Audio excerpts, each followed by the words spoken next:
ойрох дорнодод үсээд байгаа энэ нөхцөл байдалтай холбоотойгоор газрын тос маш үүнд орж ийн. Энтгэх хүртэл нөгөө газрын тосны нийлүүлэлтээс хамаарат хоолны газрууд хаалгаа барихад хүрж ийн.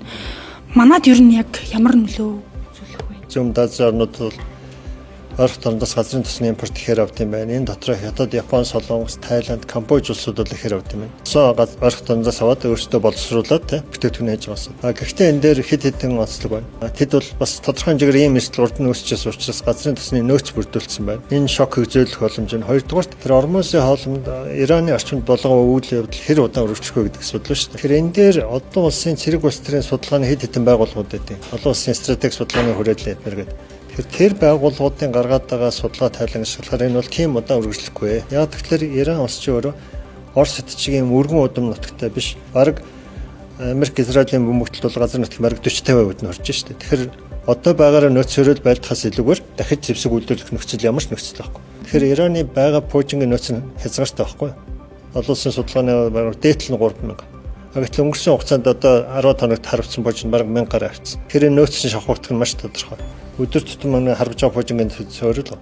Тэр нь бол тийм айхтар удаан үргэлжлэх үйл явц биш тий. Гуравдугаарт олон улсын эрчим хүчний агентлаг болон бусад байгууллагуудын эрсдлээс сэргийлээд хоногт 400 сая баррел газрын тусаг тий зах зээлийн нийлүүлэх тухай ярьж байна. Дахиад нэг асуудал нь Сауди Арабиар дамжаад зөвхөн Ормосын хоолгоор шийдэж дамжуулах хоолой хоёр хоолоогоор Суэцийн сувг дээрээс шууд ачлт хийх боломжтой. Тэрүүгээр бас газрын тус гарч байгаа. Тэгэхээр ингээд бүрэн айхтар хаагдаад ингээд удаан үргэлжлэх гэж үзэхгүй. Манай улсад бол нөлөөлөх нөлөө манай авч байгаа газрын тосны нөө ангарскийн нефть боловсруулах үйлдвэрийн бүтээгдэхүүн нь өөрчлөгдөхгүй байхгүй. Эдийн засгийн хоригтой худалдан авч байгаа улс орн цөөн учраас Оросын холбооноос тэр тосны үнийг өөрчилж чадахгүй. Худалдаж авч байгаа улсын цог учраас хэрвээ тэр үнэ өсчих юм бол ангарскийн нефть боловсруулах үйлдвэрөөрөө алдагдлаараа дампуурна гэсэн үг. Ангарскийн нефть боловсруулах үйлдвэрөөрөө байршлав тэ байгаль нөрөө хойно шүү дээ. Тэгэхээр номхон долоогаар тэр бүтээгдэхүүнээ айхтар хол тавьж чадахгүй. Ер нь баг нефть бүтээгдэхүүн авдаг цорын ганц улс нь ангарскаас манахлахгүй. Тэгэхээр энэ дээр ойрын 5-6 сард үнээс гарахгүй гэж ойлгож байна. Ураас маркийн газрын тус үн өсөө явдаг юм бол тэ Оросын холбооноос эдийн засаг хориг сулрдсан бол тэр нөхцөлд манад нөлөөлнө гэсэн үг. Тэр энэ жилдээ ер нь нөлөө багтаа. Дамжин юм сайд болохоор нийлүүлэлтэн дээр бол ямар ч өөрчлөлт гарахгүй.